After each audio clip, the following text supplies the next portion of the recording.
so let's take this meeting, let's take the annual planning meeting, and we're going to break it down into 3 sections. 3 sections. Part 1, big picture ideas and perspectives. Let's think about what Tom Davidson and others were talking about yesterday about building up that, relational equity. All right, and what was the big thing that we said? Well, what do you think? Ask some open-ended questions. What do you think? What do you see as the biggest challenge to forestry? And I wouldn't even say SAF. I would say forestry with a capital F, because this is a movement, all right? It's not necessarily just boop-de-boop-de-boop, okay? To forestry or even conservation in our area, okay? Ask those big picture questions and try to draw back to what would you like to see SAF do in our area? Whether that's your chapter, whether that's a state level division, whether it's a multi-state division, that's an important, powerful question. That's an important, powerful question. It needs to be answered, all right? And if they can't be there at the table because, hey, some of our states are pretty gosh darn big, call them. Call them right then and there. Make sure they know ahead of time. Hey, I want to give you a call at, 1:15 on Saturday, and we're going to have a little talk. All right? This doesn't take a lot of technology. Everybody here has a cell phone? All right? Outstanding. Say yes. Say yes. Yes, everybody. Okay, good. Does everybody here have one of those little 50-cent, chip bowls that you can get at, Walmart or whatever, right? Just like the cheap red ones, you have them at barbecues, and they're just out, and you pour a bunch of chips in it, and people can grab chips, right? So, yes. Yes. All right. Ours once at a director's meeting, a small nonprofit, and we had to have somebody call in, and we just couldn't get the acoustics to work, this, that, and the other thing. So finally, this guy, he builds data centers. So finally he just gets frustrated. He takes the 2 bowls of chips in the middle of the table. He dumps the chips into one, puts it there. Puts the cell phone on speaker, puts it in there, and let me tell you, the acoustics were better than like the speaker phone on my office phone. I mean, it was outstanding. They could hear us, we could hear them perfectly, and it's like a 50-cent solution. So having somebody call in, while everybody else is around the dining room table is cheap and easy. There's no reason not to do it. All right? We're talking big pictures, all right? We're talking big picture. Don't limit people's suggestions just to what they're doing right now. This is how you find out, hey, listen, I've got Jill over here. She's been running the awards committee for 5 years or whatever. But it's funny, all of the recommendations she made and all her suggestions had to do with membership. Huh. Well, maybe she doesn't want to be awards chair anymore. Maybe she would fit better at membership. So by listening and not narrowing down what you're allowing people to talk about or make suggestions out, be really explicit about that. Say, yeah, I want to hear what you think, and don't limit it. All right, go big. Go big. Go big and listen hard. Take notes. And despite what Tom said, make sure people see that you're taking notes, because at a meeting like that, it helps show that you, as the chair or the secretary, whoever's recording that committee, is taking that serious. Big picture. If you did this last year, what came out of last year's big picture ideas? Were there some big ideas that bubbled up last year? Whatever became of that? Why? Why not? What are our successes and what are our failures?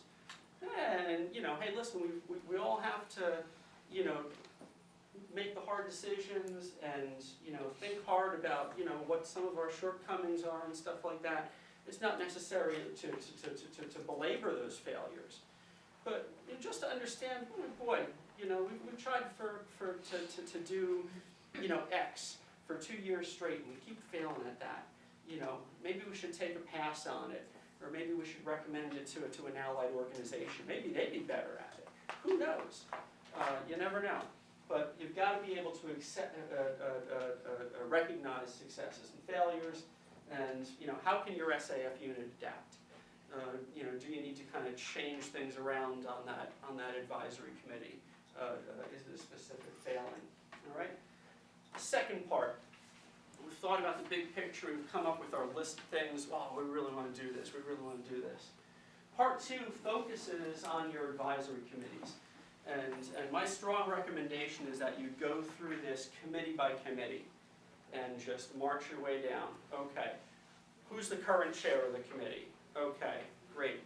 Hopefully you spoke to him or her before the meeting. Do you intend to continue? Okay, if not, do you have an idea on who you want as your successor? Okay, great. Do you have what you need to hand out? Great. Who's on those committees? If it's just a chair, it's not a committee. That is by definition not a committee. Each committee needs to have really 3 people on it, a chair and 2 other people. Maybe something like an audit committee. Really, that's kind of a coordinator kind of role. Sometimes we just call it a committee, but a teller's committee. All right, yeah, okay. You really only need like 2 people, to count votes, right? It's not rocket science. So who's on those committees? Are they staying on next year? Who do you want on that committee? Okay, these are things that are best dealt with at the annual planning meeting. Next, what are the plans for those advisory committees? All right, do they already have basically their next year kind of planned out? Were they working on something big last year that's carrying over into this year? All right, make that part of the plan. Okay, and then going back to step 1, what were the big picture ideas? What's that list of things that you really want to have your SAF unit do this next year? Make sure that each of those tasks, if they're worthy, if everybody's on board, is assigned to an advisory committee. Part of that, we said, is it worthy? Is it, does it line up with your strategic plan? Maybe your state division or multi-state entity has a strategic plan. I didn't have a chance to communicate with others, but I'm going to say that probably not. Even National SAF does not have a strategic plan right now. But it should be checked, hey, are those ideas you came up with compatible with the mission statement, right? That's something easy to do. And it shows we're being cognizant of what's going on. Are they aware of or are they following best practices? Hey, feel free to make some photocopies of what we're doing today. There's no reason that they shouldn't know this. This material is certainly able to be shared. Everything that we're doing today. So make sure that they're aware of. Hey, these are best practices. This is how to not run into a ditch. So and lastly, what are the needs of each advisory committee to get this done? If they take a look at this and they say, hey bud, I'm really glad that everybody came up with the idea and you're giving this to my committee, but we have 3 members on this committee and we really need 5 to get this done because this is a big piece of pie to eat, right? Okay, all right.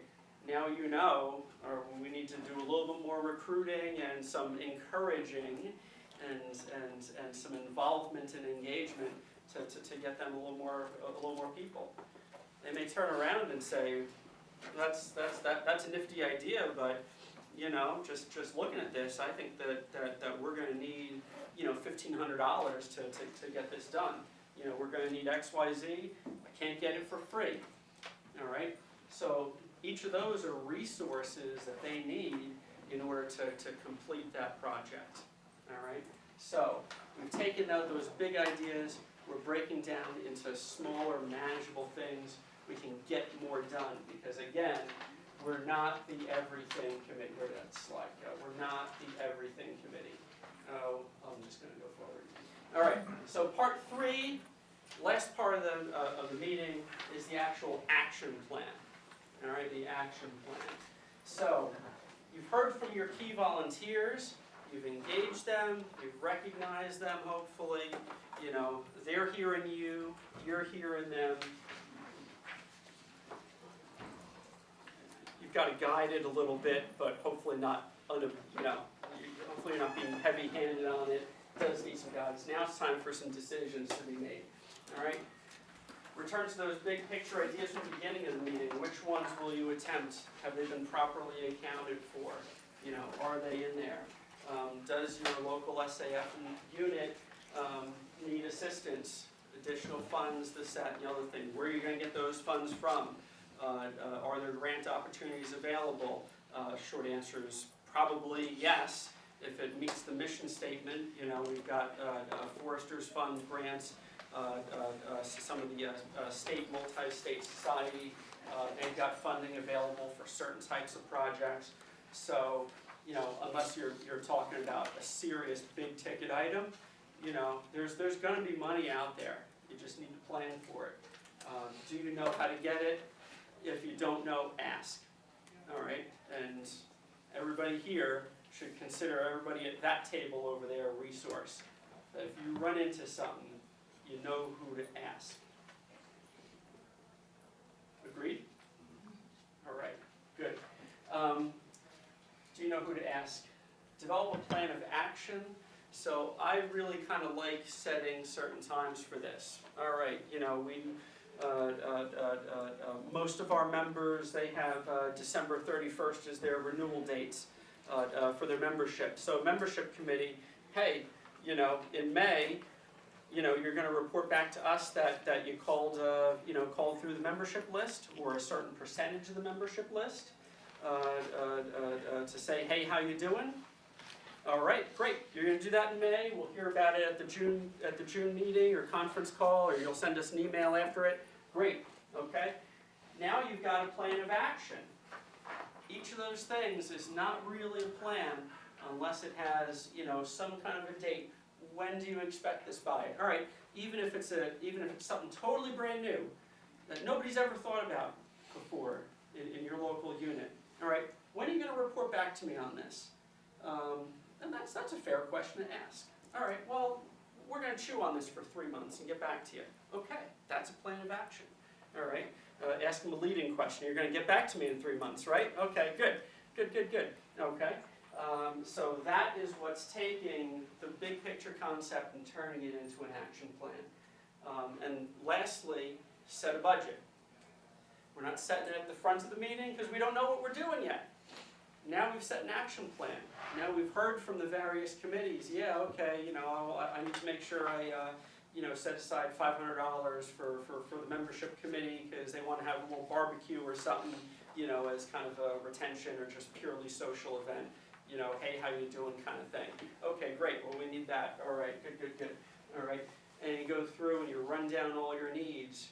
You know, you look at any new items that are there, figure out how it fits into your budget, going along what either of those two methods that Susan gave for establishing a budget. And finally, any other voting matters, because at that point you've got a quorum of the executive committee there.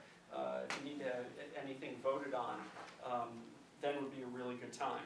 And I put that in there specifically, because if you've just had an election, you may need to change the signatories on your bank account. You may need to change the authorized persons on your investment account. All right, guess what? That needs a vote by the executive committee. That needs a vote on, you know, the standard banking resolutions that your bank has, that you can go before the meeting, get a copy of those banking resolutions, you know, have it voted on. Everybody's there at the table, hopefully. Have them sign everything. and get that into the bank, fax it into to the investment company right away. All right, that's a voting matter that should be done at the annual planning meeting. Or else it gets really embarrassing if you get like 6 months into the year and you're just like, wait, my treasurer can't sign checks? Who can sign checks? When was the last time we did that? Oh my gosh, he's dead. This is a problem in volunteer organizations.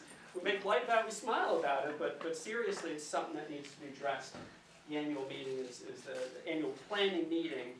Planning meeting is the time to do it. Not at the annual meeting. All right, not at the annual meeting. There's enough things going on at the annual meeting. This is a separate and distinct thing. This is a separate and distinct thing. So after the meeting, send out those notes. Okay? That's what makes it real. That's what makes it real. Because they're going to leave that, and you've never done this exercise before. They're going to say, "Holy cow! Oh, these new folks, they're pretty serious. That leadership academy thing worked out pretty well. Hey, this is great." But it's not real until they actually see the notes. All right. So whoever was responsible for that, get it out ASAP. Even if it's just a draft, say, "Hey, take a read through this. Is this what you remembered? Because we're all human." All right, okay, oh, we missed something? Okay, oh, you didn't agree to that? Okay, all right. But that's what makes it real, all right? If you have an operations manual, or you really should have an operations manual, it doesn't have to be in print. It doesn't have to be in print. It could be, kind of a hidden page on the website, okay, that just says, okay, click here for the bylaws, click here for the contact list or something like that. It doesn't need to be publicly available. It doesn't need to be in a binder and physically handed to every single person.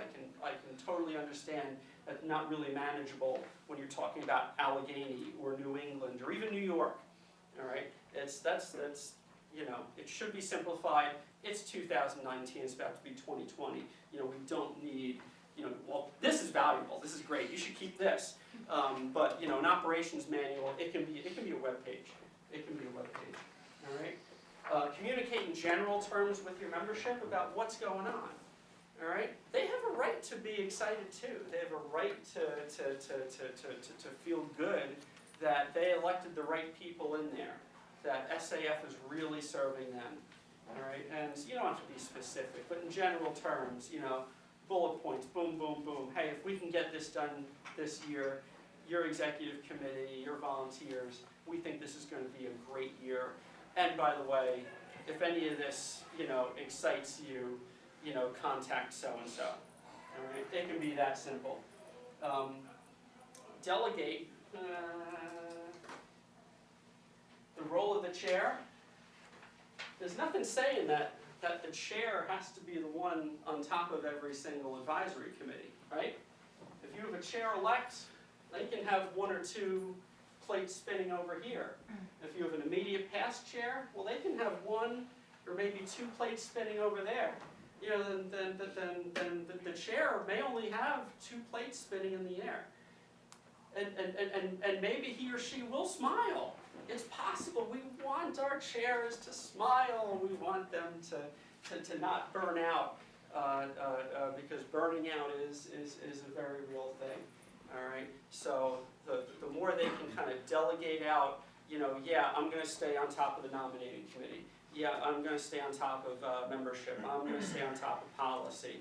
All right. You're taking a big task that maybe before you said there's no way we can get this done as a volunteer organization. You're breaking it down into smaller things. You're spreading out that workload. The executive committee is not the everything committee. All right? Set a meeting schedule as your executive committee.